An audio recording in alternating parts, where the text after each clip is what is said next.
Senhoras e senhores, eu não sei se é porque há muito tempo que eu venho trabalhando nesse tipo de programa, em programa que apresenta o que acontece na vida real, a vida como ela é, né? A vida da forma com que ela é de verdade. Porque muita gente faz vários comentários, expressa as suas opiniões. Hoje quase que todo mundo é comentarista, eu acho até legal, porque às vezes a opinião do povo é melhor do que a nossa. Normalmente a opinião do povo é melhor do que a nossa. Porque ela parte de um contexto de que as pessoas conversam antes de emitir uma opinião que é individual, né? Eu dificilmente falo com alguém para dar a minha opinião, que é minha. Se ela for boa, tudo bem. Se não for, que se exploda, o que eu posso fazer? Não é? As pessoas gostam ou não gostam. E têm o direito total de discordar. Eu gosto até quando discordam, porque, na realidade, é o princípio democrático que existe. Eu falo a minha verdade, mas a minha verdade nem sempre pode ser verdade. Se não for, de repente eu volto atrás. Então, o povo comenta em boteco, o povo comenta em família, o povo comenta em grupo de WhatsApp, o povo comenta com várias pessoas e depois dá uma opinião que, às vezes, de forma contextual, é muito melhor que a opinião de um analista que se acha sábio e daí por diante. Ah, Datena, você se acha sábio? No fundo, acho que todo mundo se julga um pouco sábio, não é? No fundo, a gente tem essa vaidade. Mas, meus amigos e minhas amigas, é sempre a mesma notícia. Não é? Mudam as pessoas tragicamente, mas a notícia é a mesma. Acidente em rodovia. Há quanto tempo eu venho dizendo que as estradas brasileiras, principalmente algumas delas, são verdadeiros matadouros a céu aberto. De uma maneira brutal. E o país vendeu as suas estradas. Hoje é tudo terceirizado, não é? Hoje é tudo privatizado. Essa palavra eu acho ótima quando ela é favorável ao povo. Se é contra a privatização da tela, não. Sou a favor da privatização para você desonerar o Estado de empresas que não dão lucro, que gastam o dinheiro do imposto de renda, o seu dinheiro, o meu dinheiro, o nosso dinheiro do imposto de renda de uma forma negativa. Mas como é que você observa se a privatização deu certo? Deu certo. É quando dá certo para o povo. O trem anda, o metrô anda, não é? As estradas funcionam. Aí deu certo para o povo. O hospital privatizado funciona. Não é? O enterro, que hoje em São Paulo custa R$4 mil, velório enterro, para enterrar alguém, custa R$4 mil, custava 900. Não funciona. Funciona para quem fez a negociação, sabe-se lá quem fez, se ganhou, se não ganhou, para o Estado, ou se perdeu ou não perdeu para o Estado. Para o Estado perdeu, porque o contribuinte perdeu. Antigamente custava 900 mil para enterrar uma pessoa em São Paulo, era uma porcaria o sistema funerário, corrupto pra caramba, aí privatizaram, mas, pagar 4 mil e pouco para enterrar alguém já é a morte de quem vai enterrar o familiar.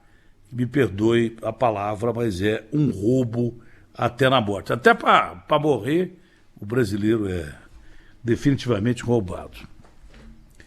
Mas esse acidente do ônibus do Corinthians é praticamente a tragédia anunciada, não precisa nem ver o que aconteceu, que a gente já vê que tem empresa clandestina envolvida.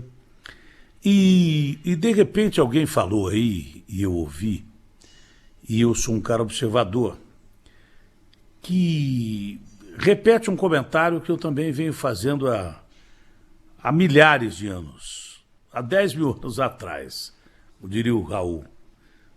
Antigamente você tinha guardas nas estradas que você metia o pau porque os guardas, segundo as pessoas, guarda mesmo, polícia rodoviária, os caras diziam, mas o cara quer uma grana para levar para casa, aí ele perdoa a sua multa e tal. Olha, acontecia isso, tá bom, acontecia. É claro que toda profissão tem gente que não age corretamente. Mas quem estava ali para fiscalizar e a maioria fiscalizava de uma forma decente e honesta. Eu me lembro que eu viajava 3 vezes por semana para São Paulo. Na maioria das vezes eu ia de ônibus e das vezes que eu ia de carro, eu encontrava os mesmos policiais que eu me tornei amigo deles. Fiquei amigo dos policiais, de tanto que eles paravam para ver se estava tudo certo com o carro. E os carros que eu tinha, eu não tinha nem condição de viajar acima da velocidade, porque eram carros tão velhos que não dava nem para correr. Eu dava graças a Deus para chegar em São Paulo. Eu saía 4 horas antes para poder chegar em São Paulo, não pegar nenhum trânsito, e tinha muito pouco trânsito naquela época. Você ficava amigo dos policiais. Agora, em que o Estado, de uma forma clara e definitiva, transformou a questão da multa em orçamento, tá? É o orçamento. Olha, esse ano nós vamos faturar nas estradas não sei quantos zilhões. Vão faturar nas cidades não sei quantos zilhões. Então, estão falando em semáforo inteligente, já tem radar inteligente, que te multa, sei lá como. Às vezes você toma multa que não dá nem para discutir. Eu não vou ficar repetindo, o cara que nunca foi para a Bahia toma multa na Bahia, o cara que nunca teve num determinado lugar toma multa em determinado lugar, o cara que trafega na velocidade normal e de repente toma multa. Então já tem radar inteligente para cumprir essa meta orçamentária.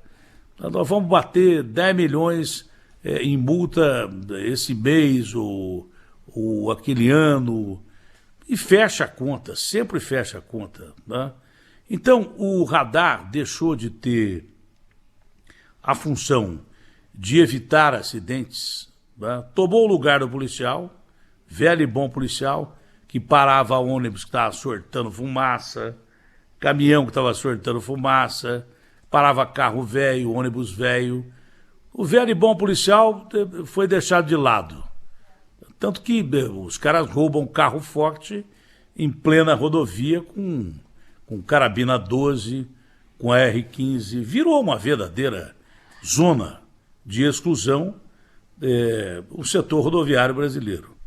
Fora as pistas que não tem condição de você rodar e que você paga caro de imposto por elas. Não só por elas, mas pelo péssimo atendimento de saúde em hospitais, né? O governo não te dá nada em troca. Você não tem casa para morar, não te dá nada em troca. Não é esse governo, os governos todos, do imposto que você paga já é embutido direto no seu salário, não tem como você evitar de pagar, já está no salário. Tá? E aí, só rico, que muito rico, paga advogado, não todos, claro, mas para sonegar imposto de renda e a evasão fiscal é um problema pior para o Brasil do que a corrupção, se você quer saber. O pior problema do Brasil é gente que não paga imposto. Você sabia disso? E quem não paga imposto tem muita grana para pagar advogado para não pagar imposto. Então, esse acidente do Corinthians, primeiro o meu pesar, a minha tristeza, a minha dor, não é? Em relação às pessoas mortas e machucadas, e os meus pêsames às famílias enlutadas. Mas é aquela história, eu vou dizer, eu já sabia que ia acontecer. Já sabia. Mas por que você já sabia? Porque, claro, não tem fiscalização nenhuma. Alguém disse também aí agora há pouco, é por isso que eu gosto de soltar os ouvintes do programa, que são muito mais sábios do que a gente. Se você fizesse um programa só de ouvinte, dava mais audiência do que ter um bobão falando aqui, como eu.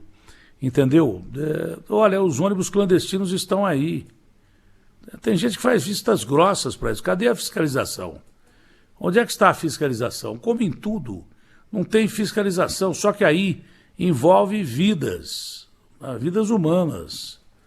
Então, o que tem de transporte clandestino aqui em São Paulo, por mais que você faça matéria sobre isso, que você seja crítico sobre isso, não adianta nada. Entendeu? Onde é que está a fiscalização? O cara disse, a Fernão Dias tem radar inteligente, tem posto de polícia rodoviária federal, estadual, ao longo do seu trajeto inteiro, afinal, uma rodovia que liga dois estados importantes, São Paulo a Minas Gerais. Então, meus amigos, é um morticínio que podia ser evitado. Tá? Se radar fosse tão bom assim, não teria tanto acidente em estrada e tanta gente morrendo. Cadê o velho e bom policial para dizer, esse ônibus não tem condição de trafegar do jeito que está, vai parar aqui e fim de papo. Sabe? Eu já cansei de ter que acordar todo dia dessa rotina triste, de repetir as mesmas tragédias. Aqui tem um cara que matou a namorada, acho que é isso, a Maria Paula está fazendo a matéria, e depois eu peço ao Gabriel que ligue para os repórteres do Brasil Urgente, para que com os repórteres da Rádio Bandeirantes, a gente possa mudar um pouco o noticiário, então fica o mesmo noticiário de sempre, desde manhã. Então põe os repórteres do Brasil Urgente para atualizar. Tem muito barulho aqui, eu sei lá quem está fazendo barulho aqui. Então, o lance é o seguinte, não dá.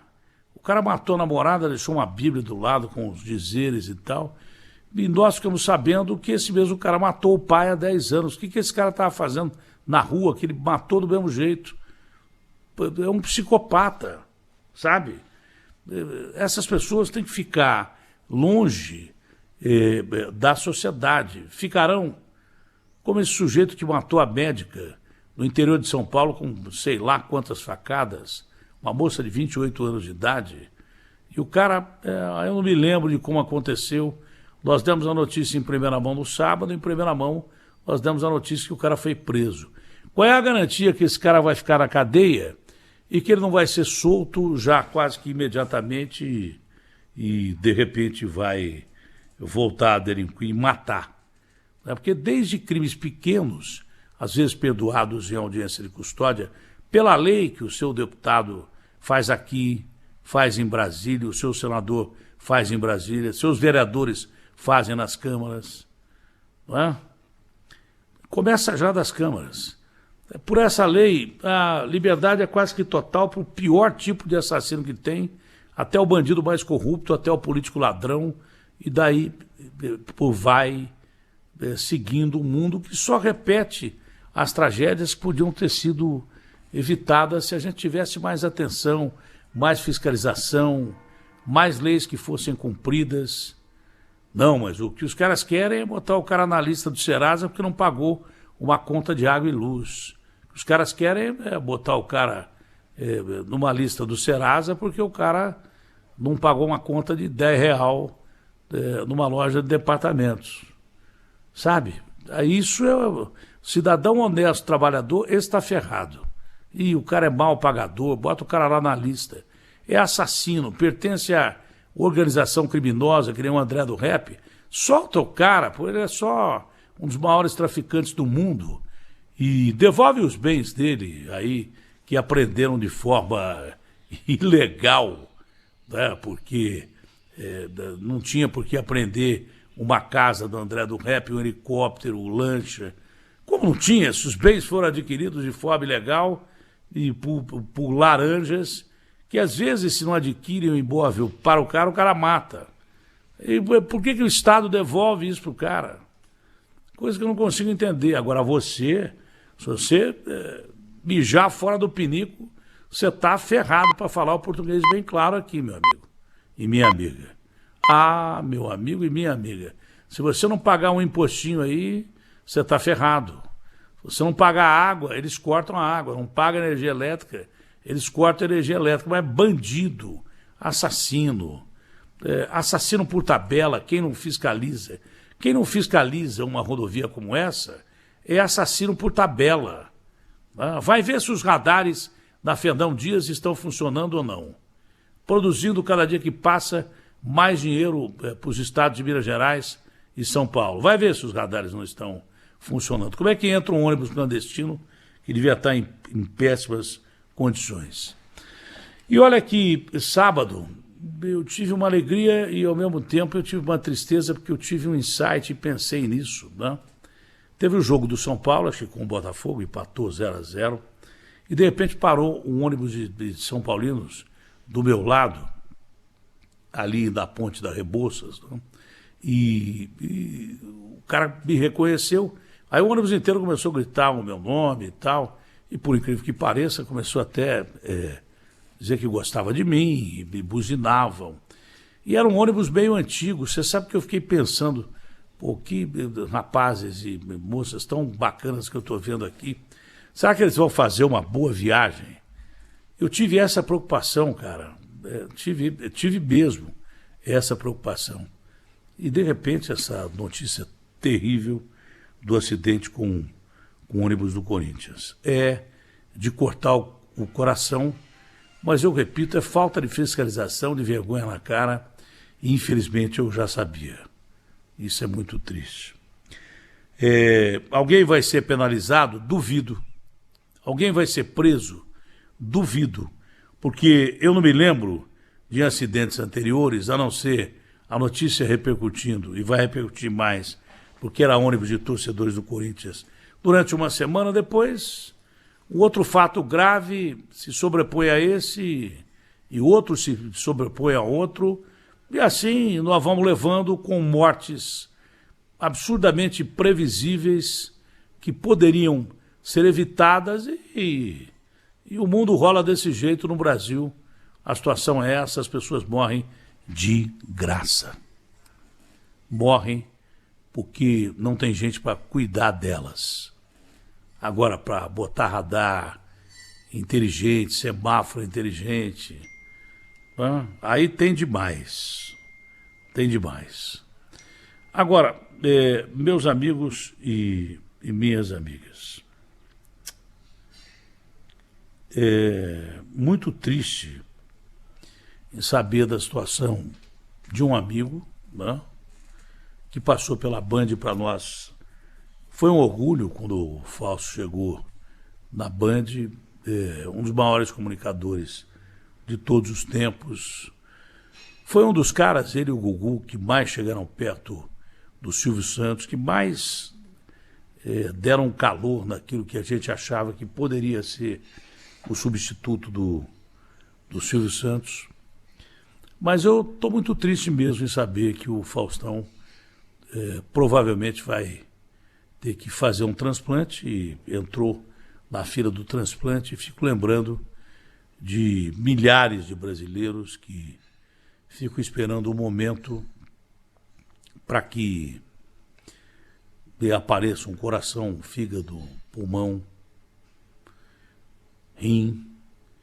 E o Brasil é campeão mundial nesses transplantes, o que é muito bom mesmo. Nós temos uma medicina avançada e a gente acredita até que dê muito certo.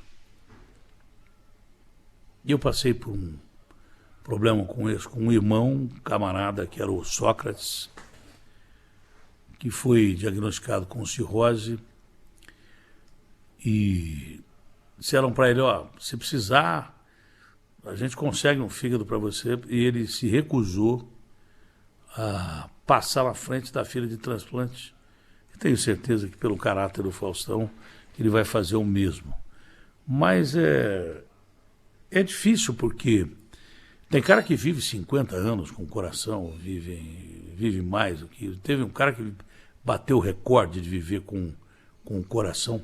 Hoje tem até coração artificial, mas com o coração de outra pessoa, o cara viveu não sei quantos anos, foi um brasileiro, viveu muitos anos. Mas fez o transplante, já era jovem. Claro que uma cirurgia, qualquer cirurgia, na idade do Fausto, que tem 73 anos de idade, é uma temeridade, mas ele é um cara que acredita muito em Deus, na mensagem que ele passou, ele falou muito em Deus.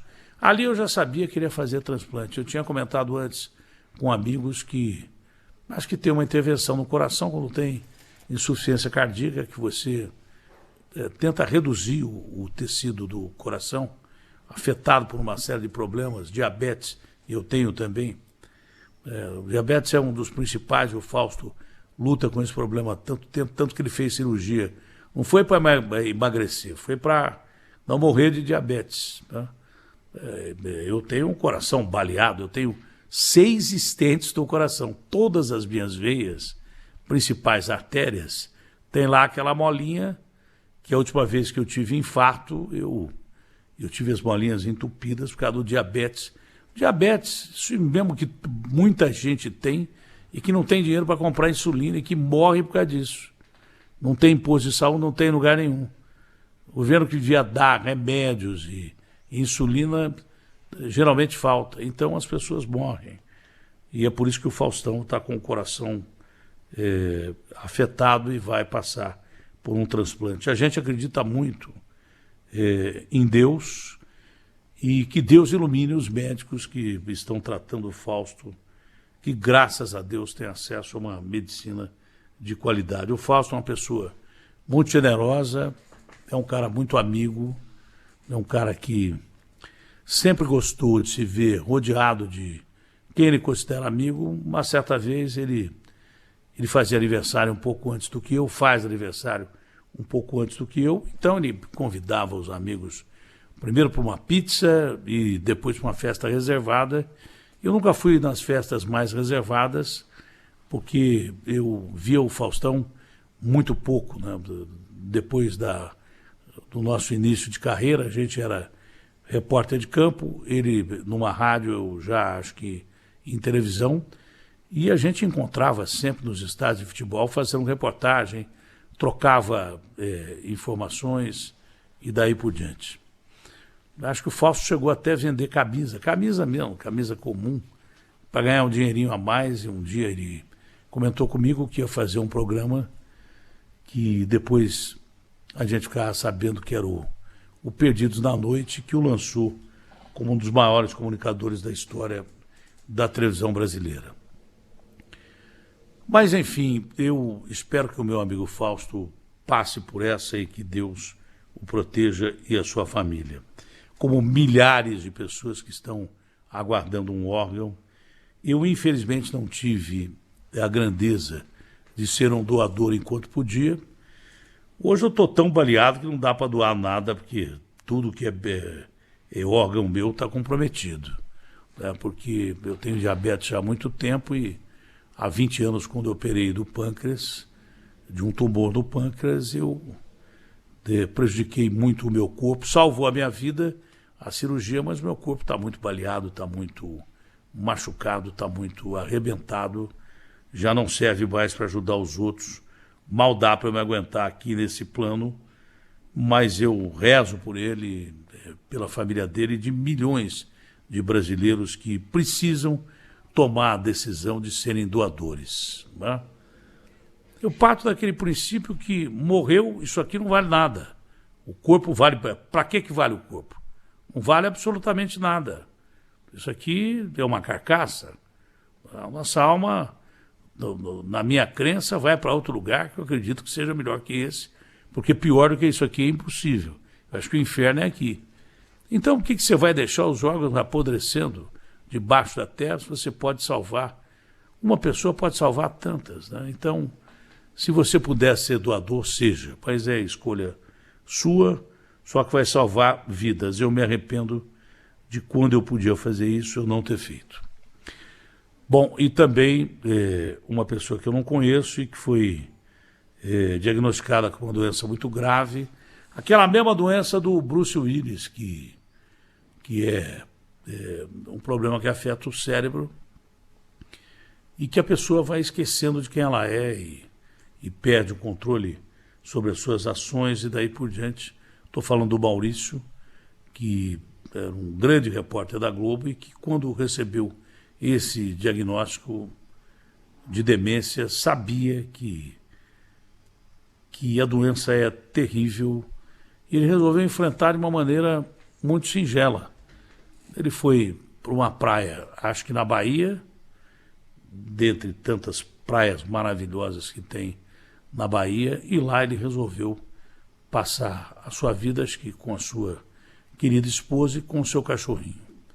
Que Deus também seja benevolente com ele e com milhares de pessoas que têm essa doença, que não é tão comum, mas afeta muita gente, principalmente depois dos 60 anos.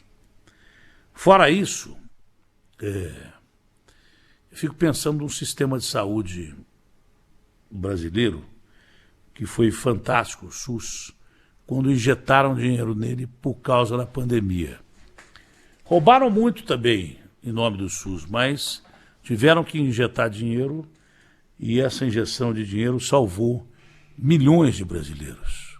Né?